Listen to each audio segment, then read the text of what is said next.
Hello, everyone. Happy Friday. I'm Nathan Cotney, and I want to talk to you today about barbecue. Not exactly, but there was a really interesting interview with a woman named Melissa Cookston, who is killing it in the world of competitive barbecue. And so here was a quote from her from this Wall Street Journal article recently, and she said about why she's doing so well. What is the secret to her competitive barbecue? She said, I think competition barbecue is more about consistency and texture. Flavor is so subjective. And I think that's really interesting, not from a barbecue perspective, but from a lot of other perspectives, from building a business, from building a product design. And I'll get into that in a second. First, Highrise. So Highrise, when it spun off of Basecamp in 2014, was bleeding customers. We were a multi-million dollar in profit company, yet we were losing customers. Why? Because when the announcement came that Basecamp wanted to focus on Basecamp, a lot of people freaked out. They thought that meant Highrise was going to shut down. I mean, this happens to businesses all the time. They want to focus on a core product. They might sell off part of their business, or if they sell off their business, the business often just shuts down. And people were worried that was going to happen to Highrise, but that was never the intention of Basecamp. They wanted this thing to live on forever, since it was already such a big business. So instead, they decided to spin it off. They brought in me in 2014 and a brand new team to pour in a bunch of resources to run this as its own company for the long term. What were we going to do though? How are we going to change people's minds? Were we going to invent a whole new, feature or product, something crazy innovative? What were we going to do to, change this, to save this business from what was happening? I'll get into that.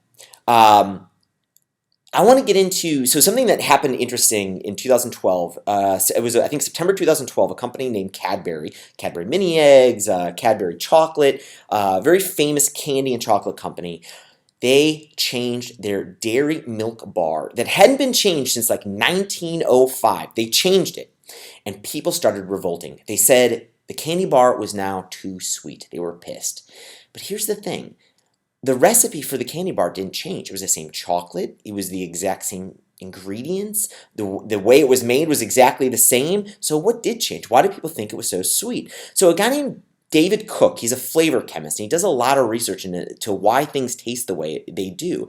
He wanted to know, how does the texture of a liquid change, or how does the taste change as the texture changes? So he took a sweet liquid, he added a certain concentration of sweetness to a liquid, and all he did was change the texture. He added thickening agents. And what he found was, as the thicker the liquid got, the less sweet it tasted. But it was the same concentration of sweetness. People just perceived it differently.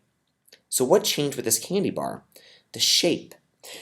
Cadbury made the shape of the little individual nuggets in this candy bar rounder. And coincidentally, they said it was to make it improve this melt-in-your-mouth experience. But coincidentally, chocolate prices, cocoa prices, were really high in 2012, and they now were able to shave 4 grams off the chocolate bar. So now the chocolate bar was actually going to cost them less. But they did change this melt-in-your-mouth experience. And what did we just learn from David Cook? When you change the texture, when something like the texture of this candy bar changes, it's going to change the taste, even if the recipe stays the same. That's interesting. It makes you think about how important something like texture and consistency are, and flavor is so subjective, just like what Melissa Cookston says. So as I think about this, and I think about how it applies to business, how it applies to product design, you can see many of the same parallels. Flavor is a subjective thing also in business, in product design, right? I mean, when you think about a product, the flavor to me are things like the design, the features that it conveys. So when we took over Highrise, the thing that we immediately started doing was talking to customers and seeing how they use Highrise. And what we found is it was so subjective. We had lawyers and real estate agents. We had geologists. We had people who work with at-risk teens using Highrise. When you talk to any of these folks, you hear 5 must-have things that they need, and you talk to someone else, they have 5 must-have features they need, and it's totally a different 5 features. Of course, we saw commonalities, right? People needed mobile apps. I mean, there are some things that we've been, we see that a lot of people want, and we're able to take, take over as really great feature ideas. But really, there's so much subjective flavor needs of this product. So what were we going to do? But then it dawned on us as we were reading things like exit interviews, but as we were talking to customers, what we kept seeing was a lot of people were canceling, not because we didn't have a certain feature they wanted, but because we got quotes like, "I'm canceling because I didn't think anybody was still running the company. I canceled because I didn't feel like the product was being updated anymore." It wasn't a specific feature. It was that they weren't seeing that the product was being loved any longer. Even though we were busy loving the product and we were busy as soon as we took over, we started improving the product. People still didn't really realize we were improving the product. They didn't realize how new some of the blog posts were. We kept hearing, "I saw that you updated the product, but I didn't realize how, I thought these blog posts about these feature updates were old." That was interesting. So immediately we started thinking about, well, how can we improve that? So to me, that's consistency. People want to know that a product is consistently loved. So instead of worrying so much about what features we were updating, we worried about how are we going to communicate to customers that we were consistently updating features. So we focused on, say, the blog. We made sure that the dates were bold and really easy to spot on our blog post, that I mentioned the feature announcements.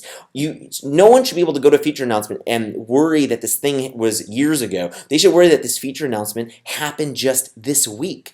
And so we spent a lot of time worrying about where we were even just communicating dates. And so now people know that when they see an announcement in Highrise or a new feature comes out, they know exactly when it happened. It was recent. The other thing that we've really kind of paid attention to is the texture. How, the texture to me of a business is kind of like that. What does the business feel like? When you read about a lot of business announcements, when you go to a lot of business websites, when a business communicates to you, often it's a very non-unique texture. You see a lot of stock photography, that everybody has. You get these announcements, these email newsletters from a lot of businesses that look like they were just kind of generated from like a committee or a bunch of lawyers to make sure that they just said all the right things.